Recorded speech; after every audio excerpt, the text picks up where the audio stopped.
One thing I'm going to do right away is to get you using the keypads that are on your table, because they will be used again later today. We're going to give you a little practice in this. They have the red kind of a ribbon. I know a number of you have used them before. What we do is we show a question on the screen, and then you'll be asked to push the number that corresponds to your answer. So, just to get a picture of where we're from today, for example, take the keypad into your hand, and are you from 1, Minneapolis or St. Paul, inside the city limits, 2, suburbs in the Twin Cities region, or 3, from greater Minnesota? Okay. So, about half from the Twin Cities, about a third from suburbs in the Twin Cities region, about 17% from greater Minnesota. So, some spread of people from throughout the state. We know this is an important issue, but there's a lot of important issues, and let's just ask this group, how important is the issue of immigration and education for the future of our state? Would you say 1, extremely important, 2, very important, 3, important, 4, not important, or 5, you don't know? Okay, so a little more than half of us feel this is extremely important for the future of our state. Everybody thinks it's at least important, which I think would be expected. That's the reason why we're here. Many of us think it's very important. Obviously, there are a number of social, economic, demographic issues important for the future, but clearly this intersection of immigration, education, workforce is very important for the future of our state. Let me ask you another question about yourself. Are you an immigrant or not an immigrant?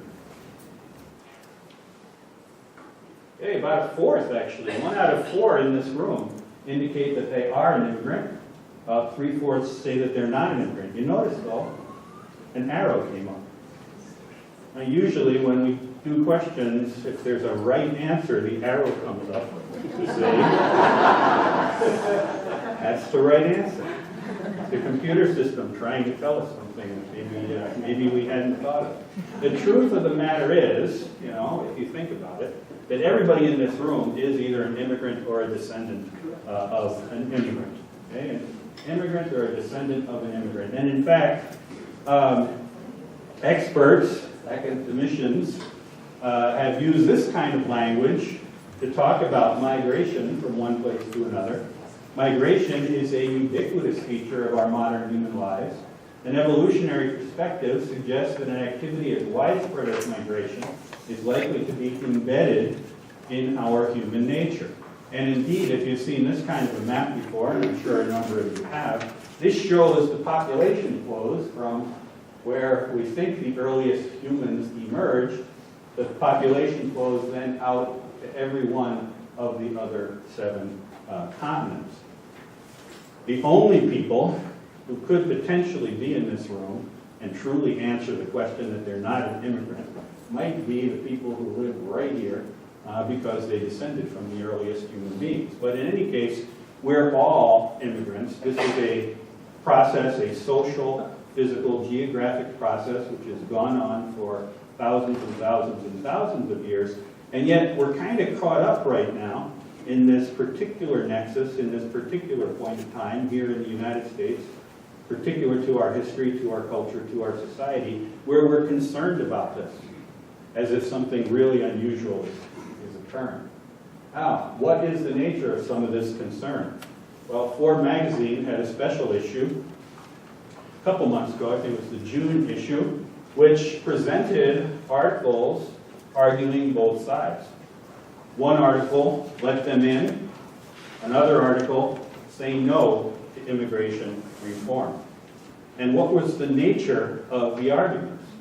Well, the arguments made for immigration included the fact that, or at least the claim, that freer trade has made Americans wealthier, that freer flow of immigrant laborers helps business, that immigrants do not take jobs from the native born, that immigrant workers do not depress wages, and that the presence of immigrant workers enables more people to work at higher pay.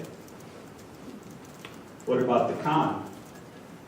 Arguments made against immigration, that immigration reform constitutes amnesty for people who are here illegally. You don't want to reward people who did something wrong. That would be bad. Illegal aliens since 1986 have been primarily low educated and low skilled. And Hispanic immigrants, which would constitute a very large proportion of the immigrant population, tend to have poor high school graduation rates and high teen pregnancy rates. So those were some of the pro and con arguments that appeared in Forbes magazine. Again, in all that context, I think we need to get some sound information, and that's a point for today. We're a country of immigrants, and a lot of people forget that. Over the years, a lot of immigrants have come here for many reasons. Put yourself in those shoes, in their shoes, and that was a quote from one of the informants whom we interviewed as part of the study that was conducted for the Minneapolis Foundation. And to get both a higher level perspective as well as some perspective on the ground, I'm going to show you a little more information about immigration here in Minnesota. Okay? Many of us tend to think that there's a big change that's occurred here in Minnesota recently because of an increase in immigration. And if you can't read the specifics of this graph, it really doesn't matter. The main point is what I want to get across. And that is that there was a much larger wave of immigration back about 110 to 120 years ago. Okay? We're seeing another wave now, which we experienced, but there was a very large wave, and that's really what made Minnesota into the state that it is today. There is a big difference between this earlier wave and the later wave. The earlier wave was mostly European, more homogeneous, more Christian. The later wave is more heterogeneous, not solely Christian, not solely European. But the point is, major immigration occurred in waves then, it's occurring again today. Percentage of the population that is foreign-born is shown here for the Twin Cities, 7-county region, and for the United States. And you can see that back in the 60s, 70s, 80s, and so it was down around 3-4%. Now, a few decades later, it's up to about 10%. So about 1 out of every 10 residents of the Twin Cities region is foreign-born, compared to about 1 in 28 only 20 years ago. For children, the up-and-coming group, 1 in 7 Minnesota residents under age 20 is the child of an immigrant. And among the very, very youngest here in the state, about 1 in 5 is a child of an immigrant. Now, the distribution of non-native born people is not uniform around the state. This shows the proportion of foreign-born residents statewide by county, 87 counties in Minnesota, back a couple years ago. And the darker purple indicates the higher concentrations of people who were born outside of the United States. The lighter colors means lower proportions, or that there's not even enough data to actually report for those counties. You move into the Twin Cities region, which you saw where there's a lot of this darker purple here in the previous slide. You move into the Twin Cities region, you see that Hennepin and Ramsey, it's more than 1 out of 10 residents who are foreign-born residents as of the most recent reliable data we have from a couple of years ago. But we are seeing this increase, we are seeing this wave. It's occurring throughout Minnesota in one sense, but it's occurring in pockets throughout Minnesota, not uniformly. One of the things that this contributes to is a graph that some of you may have seen, and this is not directly an immigration graph, but it shows the population by age and race, and we put it here just for the Twin Cities region this time.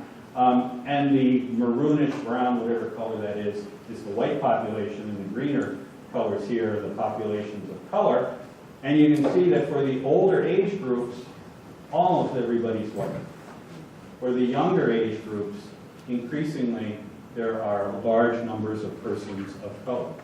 And some of the reason for that increase in persons of color is immigrants, people who are born elsewhere coming here, or the children of immigrants. All of these graphs and so forth you can see on Minnesota Compass, and we'll also put the graphs from the presentation on our website for easy access. One of the last things I want to say before we move on to Greg Owen is that most people who are foreign-born are actually working. This shows for the state of Minnesota, again using data that's a couple years old, and it's not representing every single immigrant group, but it's representing most of the major groups.